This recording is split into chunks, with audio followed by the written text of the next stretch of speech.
Bom, hoje é a nossa terceira aula, tá? Estamos estudando a pneumatologia.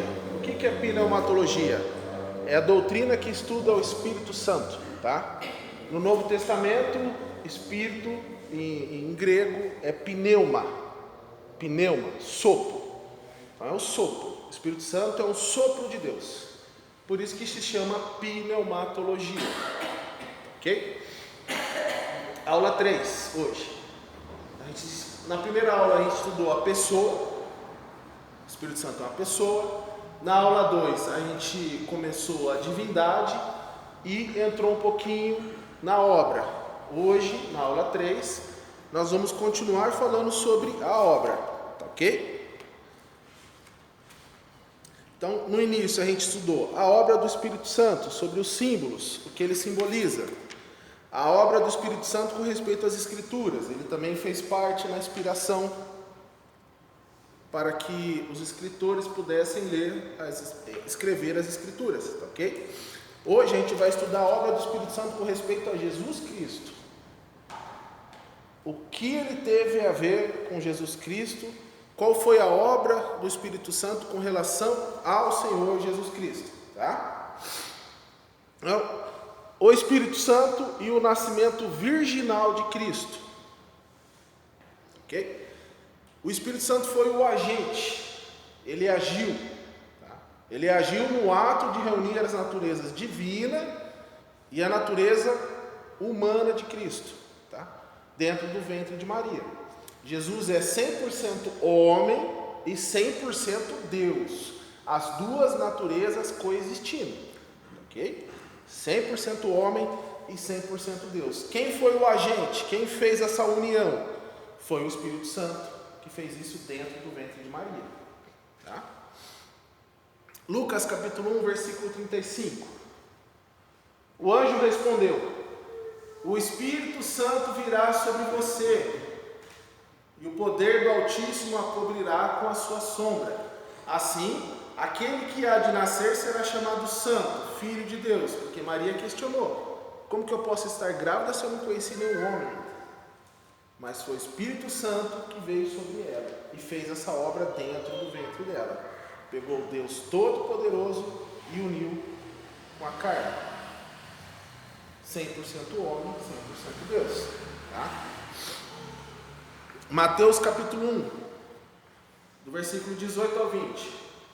Foi assim o nascimento de Jesus Cristo. Maria, sua mãe, estava prometida em casamento a José, mas antes que se unissem, achou-se grávida pelo Espírito Santo. Antes de se unissem, está dizendo que antes que eles tivessem relação sexual, tá? Maria e José não tinham tido ainda uma relação sexual, tá? Então estava prometido em casamento a José, mas antes que se unissem, achou-se grávida pelo Espírito Santo.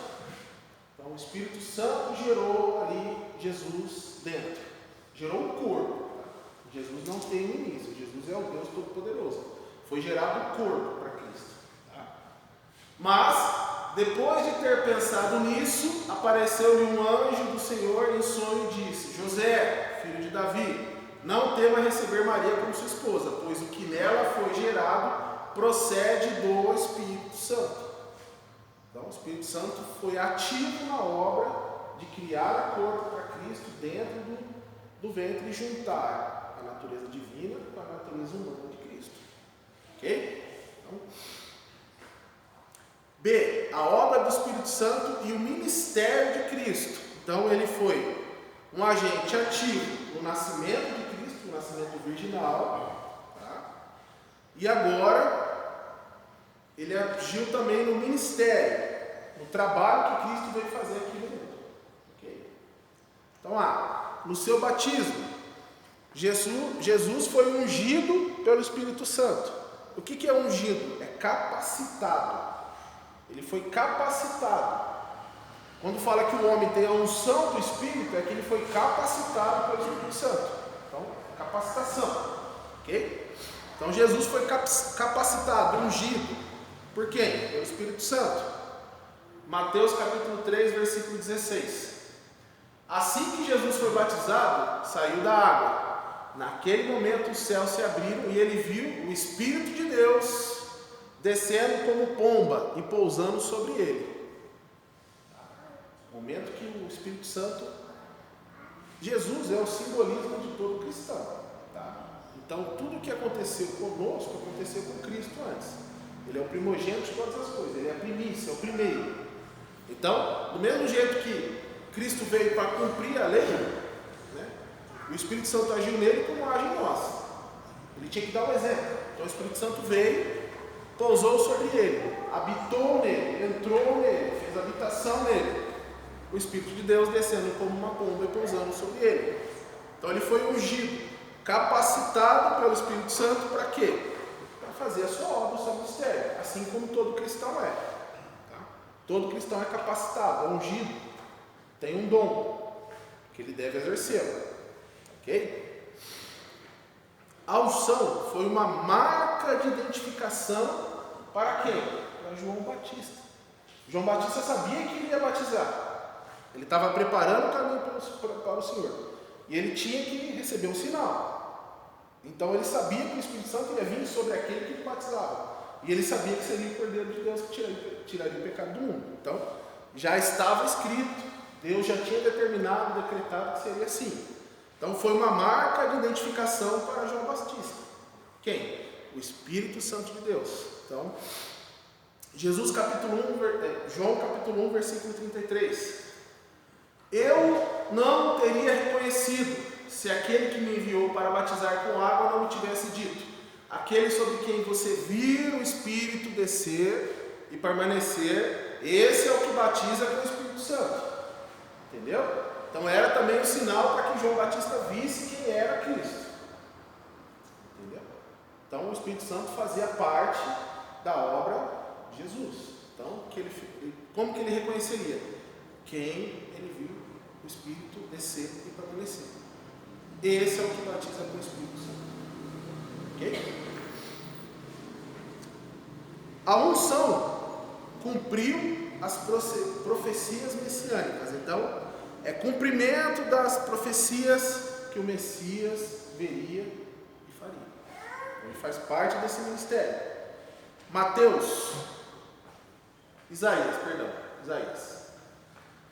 Isaías. O livro de Isaías foi escrito pelo próprio Isaías, o profeta Isaías, 800 anos antes do nascimento de Cristo aqui como homem. Ele profetizou: eis o meu servo, a quem sustento, o meu escolhido, em quem tenho prazer. Porém nele o meu espírito, e ele trará justiça às nações. Então Isaías já tinha profetizado que o Espírito estaria sobre Cristo. 800 anos. Então ele é cumprimento das profecias. Ele faz parte do cumprimento das profecias. Mateus 12, versículo 17 e 18. E isso aconteceu para se cumprir o que fora dito pelo profeta Isaías. Está vendo? Então isso aconteceu para se cumprir o que fora dito pelo profeta Isaías. Então o Espírito Santo ele faz parte do ministério de Cristo também, porque foi profetizado que ele faria parte. Tá? Eis o meu servo, a quem escolhi, o meu amado, em quem tenho prazer. Porém sobre ele o meu espírito, e ele anunciará a justiça às nações. Então, dentro do evangelho escrito por Mateus, ele repete, ele mostra: olha, está cumprindo a profecia de Isaías. Tranquilo? Isaías 61, capítulo 1. O Espírito do soberano Senhor está sobre mim, porque o Senhor ungiu-me para levar boas notícias aos pobres. Enviou-me para cuidar dos que estão com o coração quebrantado, anunciar liberdade aos cativos e libertação das trevas aos prisioneiros. Então, o que o Espírito fala? Onde o Espírito está? Está sobre mim. Aqui é Jesus falando dele mesmo através do profeta Isaías. Está sobre mim. Lucas 4,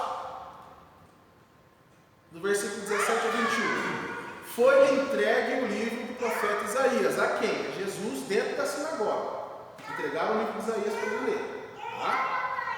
Abriu e encontrou o lugar onde está escrito: o Espírito do Senhor está sobre mim, porque Ele me ungiu para pregar boas novas aos pobres. Então, o Espírito Santo está sobre Jesus, ungiu, capacitou para pregar as boas novas aos pobres. Qual é a boa nova? Deus quer se reconciliar com você. Evangelho, boas novas, boas notícias, o Evangelho. Então Deus quer se reconciliar com você. Essas são as boas novas, tá? Ele me enviou para proclamar liberdade aos presos pelo pecado. Recuperação da vista aos cegos, sinal para os judeus que ele era Messias, o Cristo. Para liberar os oprimidos e proclamar o ano da graça do Senhor. Então fechou o livro, Jesus fechou o livro, devolveu ao assistente e assentou-se. Na sinagoga todos tinham os olhos fitos nele, apontados para ele, todo mundo olhando para ele. E ele começou a dizer: hoje se cumpriu a escritura que vocês acabaram de ouvir. Eu sou o Cristo e o Espírito está sobre mim. Hoje está se cumprindo. Ok? Então, o Espírito Santo faz parte do cumprimento profético das profecias sobre o Messias. A unção fortaleceu Jesus para seu ministério público. Ministério público. Ele teve um ministério por 3 anos. Todo o resto da vida dele ele ficou quietinho. 3 anos que ele pregou e morreu. Tá? Então, o seu ministério público, que foi para que todo mundo visse. Então, a unção, a capacitação do Espírito Santo sobre Jesus o fortaleceu. Atos 10. Como Deus ungiu a Jesus de Nazaré com o Espírito Santo e o poder, e com ele andou por toda parte fazendo bem e curando todos os oprimidos pelo diabo, porque Deus estava com ele. Então deu poder, a unção, deu capacitação e deu poder para que ele fizesse a sua obra. Então o Espírito Santo faz parte do ministério de Cristo. Mateus capítulo 12, versículo 27 a 28. E se eu expulso demônios por Beelzebul, por quem os expulsam os filhos de vocês? Por isso eles mesmos serão juízes sobre vocês. Mas se é pelo Espírito de Deus que eu expulso demônios, então chegou a vocês o reino de Deus. Então, Jesus expulsava o demônio pelo Espírito de Deus. Então, o Espírito Santo fortaleceu Jesus. João capítulo 7, do versículo 14 ao 15. Quando a festa estava na metade, Jesus subiu ao templo e começou a ensinar. Os judeus ficaram admirados e perguntaram: como foi que esse homem adquiriu tanta instrução sem ter estudado? Como? Quem que era? Era o Espírito Santo. Era a unção do Espírito Santo sobre ele. Ok? Do versículo 45 ao 46, finalmente os guardas do templo voltaram ao chefe dos sacerdotes e aos fariseus, aos quais lhe perguntaram: por que vocês não o trouxeram? Eles responderam: ninguém jamais falou da maneira como esse homem fala. Declararam os guardas. Eles nunca escutaram alguém falando como Jesus fala. E Jesus era cheio do Espírito Santo e guiado por ele. Cheio do Espírito Santo e guiado por ele. Hoje, o cristão que é cheio do Espírito Santo e guiado por ele, faz o quê? Os frutos do Espírito, não as obras da carne. Cheio do Espírito Santo e guiado por ele. Lucas capítulo 4, versículo 1 ao 2. Jesus, cheio do Espírito Santo, voltou do Jordão e foi levado pelo Espírito ao deserto, onde durante 40 dias foi tentado pelo diabo. Então ele estava cheio do Espírito Santo e foi guiado pelo próprio Espírito Santo ao deserto. Então ele era cheio e era guiado pelo Espírito Santo. Marcos capítulo 1, versículo 12. Logo após, o Espírito o impeliu para o deserto. Então, quem levou Jesus até o deserto? Decidi ir para lá. Não, o Espírito guiou para lá. Era o propósito dele. jejuar 40 dias e depois ser tentado pelo diabo. Ok? Então, cheio e guiado. Agora, o Espírito Santo e a morte. Qual é a relação? A morte de Cristo.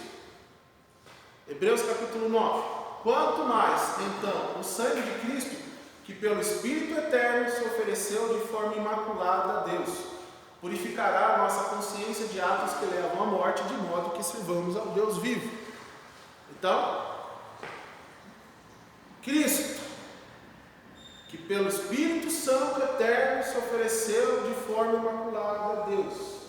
Então, Jesus, guiado pelo Espírito Santo, se ofereceu de forma imaculada. Ele não tinha mácula, não tinha pecado. O Espírito Santo guiou o quê? A se oferecer, a morrer. Então, o Espírito Santo também agiu sobre a morte de Cristo. Ok? O Espírito Santo é a ressurreição de Cristo. Então ele agiu na morte e na ressurreição também. Romanos capítulo 8, versículo 11.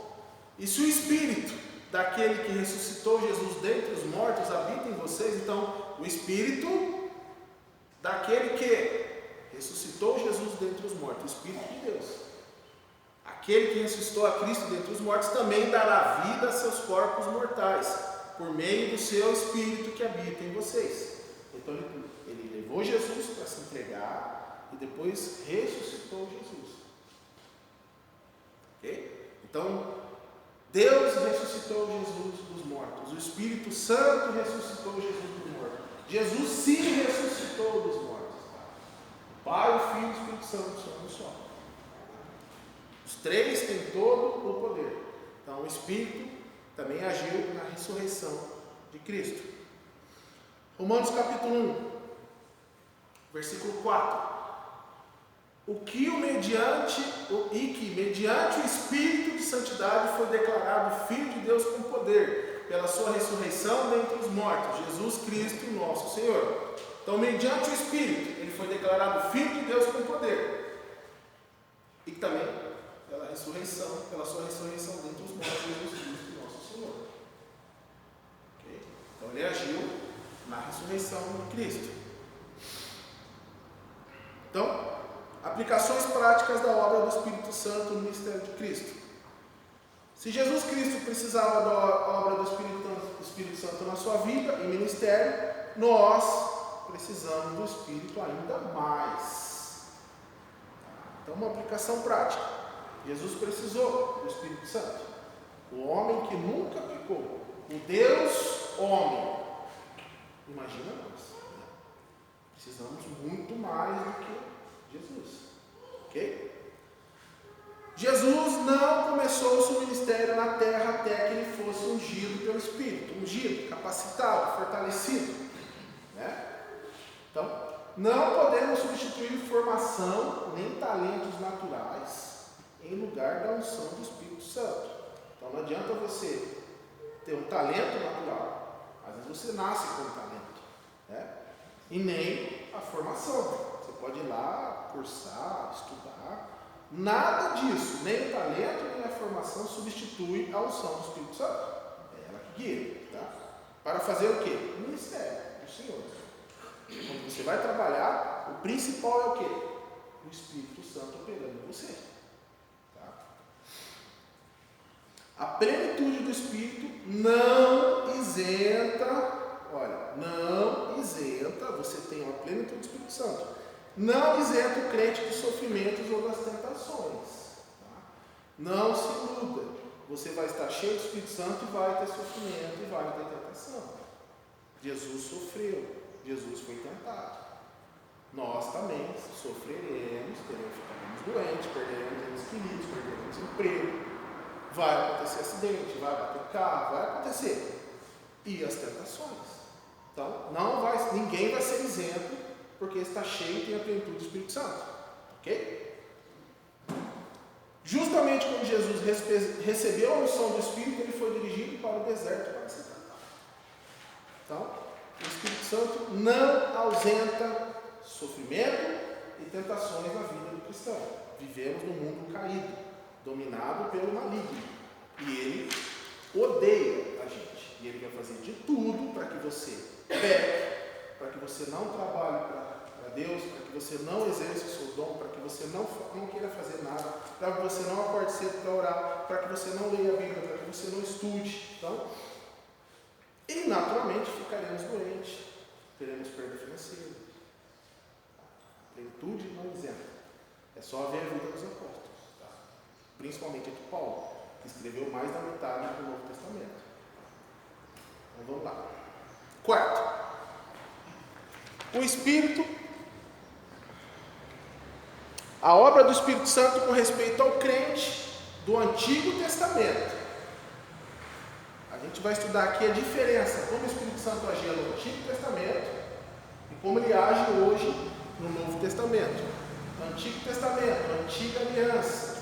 Novo Testamento, Nova Aliança. Farei uma aliança nova com vocês. Nova, é uma outra aliança. Então o Espírito Santo age de outra maneira. Ok? No Antigo Testamento, antes do dia de Pentecostes, quando começou a forma nova que o Espírito agia sobre os crentes, no dia de Pentecostes, quando desceram as línguas em forma de fogo sobre cada apóstolo ali, cada discípulo, e cada discípulo falava a língua de um povo específico. Não era uma língua estranha. Ninguém estava ali falando um monte de língua que ninguém entendia. Então, se tinha grego, eles escutavam em grego. Se tinha alguém que era hebreu, escutava em hebreu e aramaico. Então era assim. Se o dia de Pentecostes fosse hoje, entrasse um italiano aqui, ele ia escutar falando em italiano. Se entrasse um americano, ele ia escutar falando em inglês. Se entrasse um alemão, ele ia escutar falando em alemão. Foi isso que aconteceu em Pentecostes. Tá? Cada um ouvia na sua própria língua. Tá? Então, nesse dia, começou a nova forma do Espírito Santo agir com relação ao cristão. Tá? Então, antes disso, antes do dia de Pentecostes, o Espírito Santo, ao contrário do que pensam alguns, operou ativamente, tá? Ativamente no período do Antigo Testamento, sendo retratado como a fonte de vida, a fonte do conhecimento e da regeneração do homem. Então, fonte de vida, conhecimento e regeneração do homem. Tá? Então, compartilhamos do princípio de que ambos os testamentos foram o todo da revelação de Deus. Tá? Então, é o todo. A obra completa. Tá? O Antigo Testamento mostra o quê? A lei de Deus, porque o homem é incapaz, tá, de cumpri-la, e que teria um Messias que viria e cumpria ela. O Novo Testamento é o cumprimento do Antigo. Então é uma sequência. Ok? Então, assim como de que o Novo Testamento expande e alarga o que fora revelado no Antigo Testamento, por se tratar de uma revelação progressiva, e esta compreensão fortalece a dificuldade encontrada de estabelecer uma doutrina do Espírito Santo usando apenas o Antigo Testamento. Tá? Pois, embora a deidade do Espírito, a divindade do Espírito de Deus no Antigo Testamento geralmente não seja negada, a personalidade do Espírito é geralmente posta em dúvida, porque ele é mais ativo no Novo Testamento. Ok? Então, referências para o Espírito Santo é Ruach. Acho que no próximo slide eu coloquei. Então, ó, em hebraico, Ruach. Em grego, pneu. Então, no Antigo Testamento, a referência é o Ruach, brisa. É uma brisa, é um vento, é um sopro. Então, a palavra em hebraico, no Antigo Testamento, é Ruach.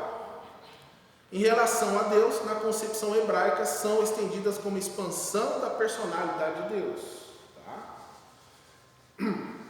Por meio da qual os planos divinos são efetuados. Assim, o pensamento hebreu normalmente associou-se o Ruach com poder, habilidade, criatividade, e o viu como a extensão da presença de Deus, como eu já falei, capacitação. Ruach, poder, habilidade, criatividade. Poder, habilidade e criatividade. Então, isso destaca a compreensão dos personagens do Antigo Testamento sobre o Espírito de Deus e a capacitação divina que recebiam para exercerem toda e qualquer tarefa projetada por Deus. Então, quem capacitava ali o Israel, o povo de Deus, para fazer uma tarefa que Deus projetou para o Espírito Santo. Ok? Diferentemente da personalidade do Espírito Santo, não é difícil observar a existência e compreensão destes personagens quanto à capacidade de Deus para determinar a obra. O Antigo Testamento está repleto de textos que tratam da capacitação do Espírito daqueles que são separados para uma tarefa específica. Então, uma tarefa específica. Ele agia no homem com respeito ao pecado. Então, o Espírito Santo agia no homem, no Antigo Testamento, com respeito ao pecado. Okay? Gênesis 6:3. Então disse o Senhor: não contenderá o meu espírito para sempre com o homem, porque ele também é carne, porém os seus dias serão 120 dias. 120 anos. O que Deus está dizendo aqui? Meu espírito não vai ficar brigando com vocês no pecado de vocês. Daqui 120 anos eu vou mandar o dilúvio. Então aqui Deus não está dizendo que o homem não passa de 120 anos de idade. Está dizendo que em 120 anos ele mandaria o dilúvio. Ok? Então, meu espírito não vai ficar contendendo com o homem, porque ele é carne. Porém, seus dias serão 120 anos.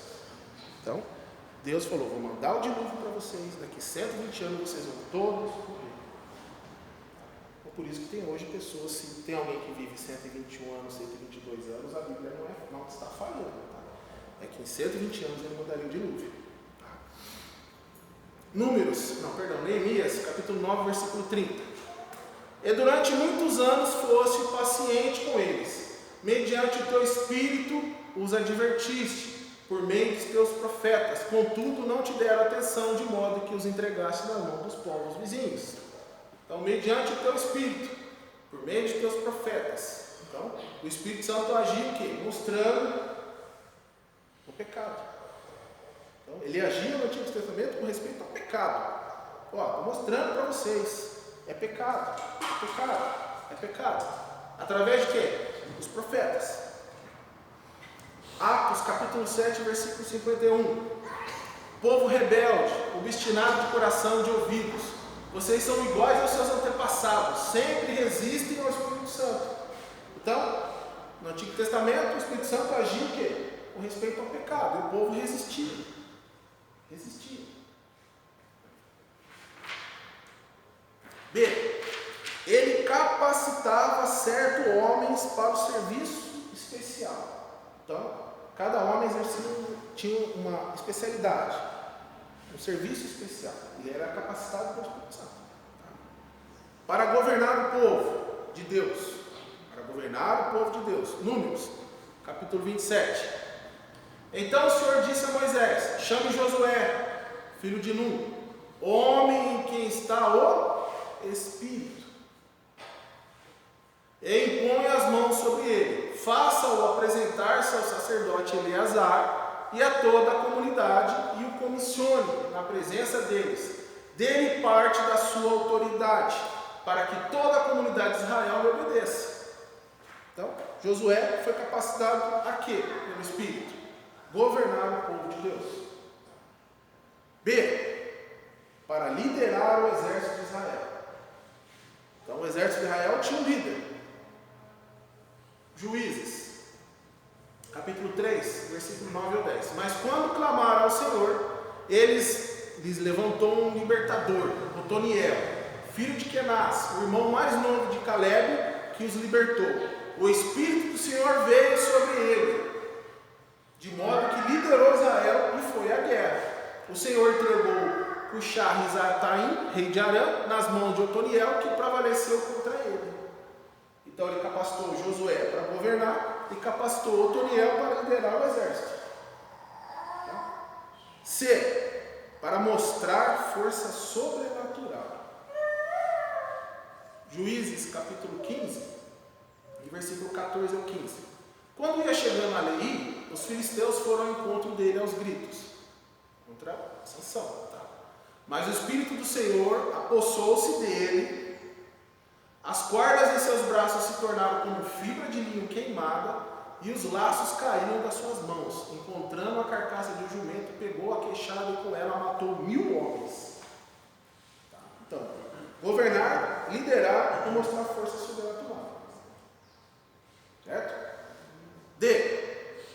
Para capacitar os artesãos do tabernáculo. Êxodo 31. Disse então o Senhor a Moisés: eu escolhi a Bezalel, filho de Uri, filho de Ur, da tribo de Judá, e o enchi do Espírito de Deus, dando-lhes destreza, habilidade e plena capacidade artística para desenhar e executar trabalhos em ouro, prata e bronze, para trabalhar e esculpir pedras, para entalhar madeira e executar todo tipo de obra artesanal. Então, mais um ministério do Espírito Santo no Antigo Testamento. Capacitar os artesãos do tabernáculo. O tabernáculo é uma sombra das coisas que viriam. Quando Deus mostrou o tabernáculo para Moisés, ele falou: veja, é a sombra do pós-vir. Ele significa todo o caminho que Cristo fez. E depois rasgou o véu. Então, uma sombra. Então, tinha um propósito. Esse tabernáculo tinha que existir. Tá? E. Para capacitar os músicos e poetas. Músicos e poetas. Segunda carta do profeta Samuel, versículo 23. Estas são as últimas palavras de Davi. Palavras de Davi, filho de Jessé, palavras do homem que foi exaltado, ungido pelo Deus de Jacó, do cantor dos cânticos de Israel. O Espírito do Senhor falou por meu intermédio. Sua palavra esteve em minha língua. Davi era um poeta. Escreveu os salmos que Israel cantava. Então, capacitar músicos e poetas. Ele não foi o único, mas é um dos. Para capacitar os profetas e escritores das Escrituras. Segunda, eu pulei Números? Sim. Pulei. Não tem aqui. Números Números 24 do... Não, eu pulei. Eu vou ler daqui. Levantando Balaão os olhos e vendo Israel acampado segundo as suas tribos, veio sobre ele o Espírito de Deus. Balaão, o profeta caído, o profeta que se recorria à magia, que não obedecia a Deus, mas quando o Espírito Santo veio sobre ele, o que aconteceu? Proferiu a sua palavra e disse: palavra de Balaão, filho de Beor, palavra daquele que ouve os ditos de Deus, que boas são as tuas tendas, ó Jacó, as tuas moradas, ó Israel. Balaão começou a profetizar aqui a palavra de Deus. Naquele momento, o Espírito Santo veio sobre ele. Neemias 9:20.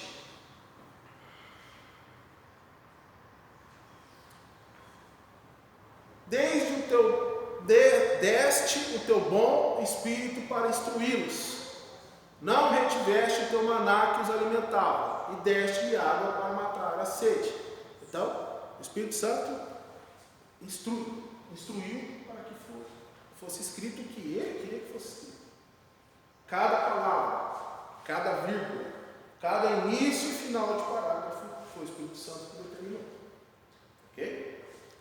Ezequiel capítulo 11,